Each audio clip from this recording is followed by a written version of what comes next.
Son las 5 de la tarde con 19 minutos, 5 de la tarde con 19 minutos. A esta hora le quiero dar la bienvenida al exsecretario de Planificación, experto en materia de administración pública, Jairón Merchán. Jairón, buenas tardes, bienvenido al espacio. Arranquemos con esto último. El presidente y varios de sus funcionarios, al referirse a los despidos, a la fusión de ministerios, han utilizado como premisa de su argumento la búsqueda de la eficiencia. ¿Esto es así? ¿Es automático? ¿Funciona de esta manera? ¿Yo suprimo y el día de mañana tengo eficiencia? ¿O qué es lo que debe acompañarse para que al menos tenga un atisbo de planificación, lo hecho o lo decidido en el denominado decreto 60? Buenas tardes, gracias por la invitación en este espacio y un saludo a todas las personas que nos están escuchando. Sí, la semana pasada el presidente de la República anunció la desvinculación de 5.000 funcionarios a la par que la ministra de Trabajo emitió un reglamento en el cual se establece cuáles son los motivos para desvincular a los funcionarios. Eh, Ahora, lo que llama la atención y lo que ha generado mucho ruido en estos días es que no se sabe con certeza cuáles son los criterios o las medidas o las evaluaciones que se realizaron para justificar la desvinculación de estos funcionarios. Y sobre todo, el proceso que se está llevando a cabo. Y ahí si no hay la metodología, no hay las métricas, no hay un conocimiento objetivo de la evaluación, uno se pregunta, bueno, pero al menos tendrán las cifras de cuánto le va a ahorrar esto al Estado. Se habla de alrededor de unos 90 millones de dólares al mes. Y aquí lo importante es establecer que esta es la primera vez que se hacen procesos de fusiones de ministerios o desvinculaciones masivas de funcionarios. Lo que sí llama la atención de este proceso es que no se ha emitido una normativa para entender cuál va a ser el paso a paso de la gente. Es decir, el seguimiento, el que viene después, luego de la promulgación del decreto. Bueno, a ver, vamos a poner este plazo, 60 días para la fusión de ministerios o 180 días, no sé. No son procesos muy fáciles que se puedan de un día para el otro. Así es, de hecho ya hemos visto este tipo de procesos en el gobierno del presidente Rafael Correa, en el gobierno del presidente Lenín Moreno, pero la diferencia es que sí se emitió una normativa para saber cómo iba a ser el proceso y a qué se iban a tener las instituciones públicas. Y para simplificarlo, un proceso de fusión de entidades públicas debe de seguir al menos tres pasos. Primero, un diagnóstico institucional tanto de la institución o el ministerio que recibe al otro ministerio y del ministerio que va a ser fusionado.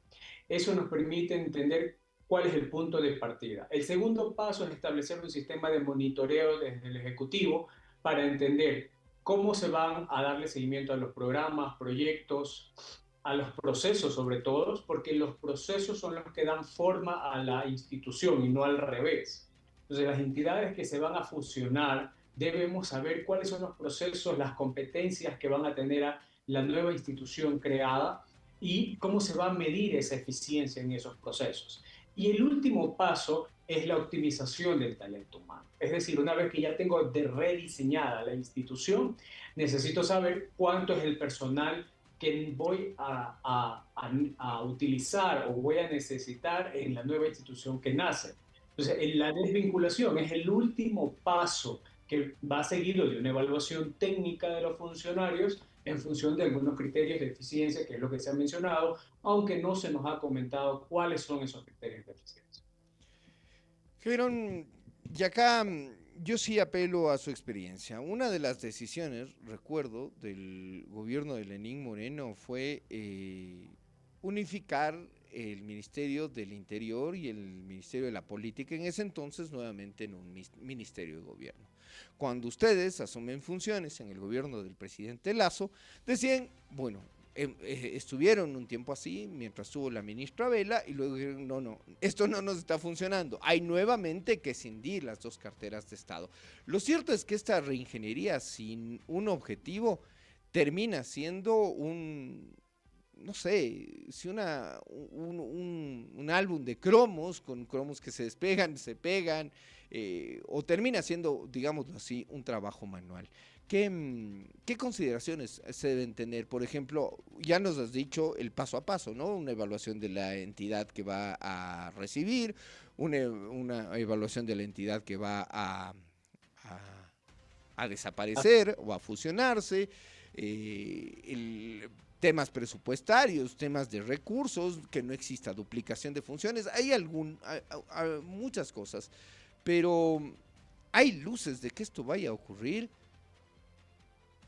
Bueno, estamos a la expectativa del pronunciamiento en los próximos días, al menos de la Secretaría de la Administración Pública o del Ministerio de Trabajo, para que genere certezas de este proceso. Porque si no se generan certezas en un proceso, al final del día se van a crear graves distorsiones dentro del sector público, porque el funcionario que está actualmente en las instituciones que van a ser fusionadas no sabe si el día de mañana va a salir de la institución a la cual se va a adherir. Entonces, esto genera una serie de incentivos perversos dentro de los funcionarios públicos y hace que se relantelice la gestión pública, es decir, que vaya más lenta la gestión pública porque ningún funcionario quiere correr un riesgo al momento de firmar algún proceso precontractual. Por ejemplo, si al día de mañana puede existir la posibilidad de que sea desvinculado. Entonces, y eso tiene un impacto directo en la gestión del gobierno, que ya de por sí tenía una ejecución baja en términos presupuestarios en el área de inversión. Entonces, si no se aclara cómo va a ser el proceso y no se establecen unas reglas del juego, perdón, realmente claras, lo que va a terminar pasando es que le va a pasar factura a la gestión del gobierno y se va a ver más lenta los resultados de las distintas carteras de Estado. Y ahí la clave, ¿qué pasa con los presupuestos? Los presupuestos pasan inmediatamente, se transfieren de las partidas del Ministerio de Ambiente al de Energía para utilizar este caso que ha sido bastante comentado. ¿Es así de automático? Me refiero a los temas presupuestarios o qué requiere también. No, el tema presupuestario viene casi en la última etapa, ¿no? Cuando ya tienes establecido el diseño institucional de la nueva institución o el nuevo ministerio y sabes cuáles son sus competencias, cuáles son sus procesos, sus atribuciones y sabes cuánto es el personal que vas a contar, ahí se asigna el presupuesto, ¿no? Es un proceso que va de la mano con el Ministerio del Trabajo que tiene que aprobar las nuevas partidas presupuestarias. Entonces es un proceso bastante engorroso, va a tomar varios meses y al final del día no es que pasan automáticamente los presupuestos. Hay que hacer una evaluación técnica de cómo van a ser las nuevas entidades y cuántos recursos van a necesitar. Históricamente en el país se ha pasado, insisto, de padres a hijos, de madres a hijos, digamos de generación en generación, se ha pasado esta afirmación, ¿no? Que el sector público es ineficiente de por sí. ¿Es eso así de cierto, Jairón? El problema, para hablar de lo poco eficiente que es el sector público, es que no existe un buen sistema de monitoreo y seguimiento a la gestión institucional de cada ministerio. Es decir, te pongo un ejemplo. Si hablamos de que lo que se busca con estas nuevas reformas es promover la eficiencia dentro del sector público, un indicador de eficiencia, por ponerte un ejemplo, es el tiempo de espera que toma sacar una cédula o un pasaporte. Y eso a su vez se llaman indicadores de impacto, porque van a ver cómo cambia o cómo impacta en la vida de los ecuatorianos. Hasta el momento no nos han dicho cuáles van a ser esas métricas de eficiencia en el sector público y es por eso que ha generado tanto ruido esta medida y yo esperaría que en los próximos días o semanas ya se generen certezas para que tanto el funcionario público tenga la tranquilidad de saber cómo, cuándo y de qué manera se la van a evaluar y la ciudadanía sepa que en realidad se está haciendo algo en aras de la eficiencia. Tenía que desaparecer, por ejemplo, la Secretaría de Ecuador Crece sin desnutrición. ¿Cuál es la diferencia entre el trabajo de una secretaría de esta que he citado en la pregunta versus el del Ministerio de Inclusión Económica y Social? Bueno, las secretarías, por definición, son transversales a toda la gestión del sector público. En este caso, en el área que le compete. Cuando hablamos de desnutrición crónica infantil, la Secretaría de Ecuador Crece sin Desnutrición tenía un rol integrador y coordinador de varios ministerios. El Ministerio de Inclusión Económica y Social, el Ministerio de Salud, el IES, el INEC, que hace las mediciones, y de esa manera se coordinaba con cada una de las instituciones. Cada una de las instituciones tenía que destinar una porción de su presupuesto a la lucha contra la desnutrición crónica infantil, y la Secretaría coordinaba. Ese es el trabajo de una Secretaría, es transversal. Mientras que el MIES tiene un ámbito de acción muy específico, que es trabajar por la inclusión económica y por las personas que están en la base de la pirámide, que tienen bajos ingresos y pocas posibilidades de encontrar mayores oportunidades en la vida. Pasemos ahora sí, me ha quedado claro el tema de las fusiones. Quisiera regresar, lo tomamos en un inicio, el tema de la desvinculación de funcionarios. Decía nuestro invitado, Jairo Merchán, exsecretario de Planificación, decía, esto se calcula o existe un umbral de unos 90 millones de dólares en ahorro. Y yo pregunto, se ahorran los sueldos del Estado, pero la economía como tal también va a tener un shock. Son 5.000 personas que de una u otra manera van a frenar su ritmo de gasto, van a retrasarse quizás en algún crédito si es que lo tienen, o van a dejar de hacer, o van a dejar de hacer consumos.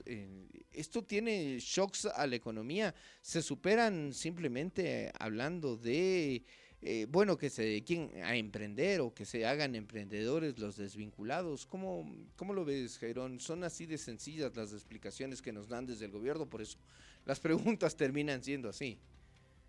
No, no necesariamente es así, porque el momento que tú emprendes una desvinculación masiva del sector público, significa que esas personas tienen que ser absorbidas, o al menos deberían ser absorbidas por el sector privado. Pero cuando ves las estadísticas laborales, ves que el sector privado no está generando la cantidad de empleos suficientes para que se puedan absorber a esas personas, sobre todo empleo de calidad, que en el sector público estas personas sí lo tenían porque estaban afiliados a la seguridad social, no eran funcionarios o trabajadores informales, sino que tenían todos los beneficios de ley.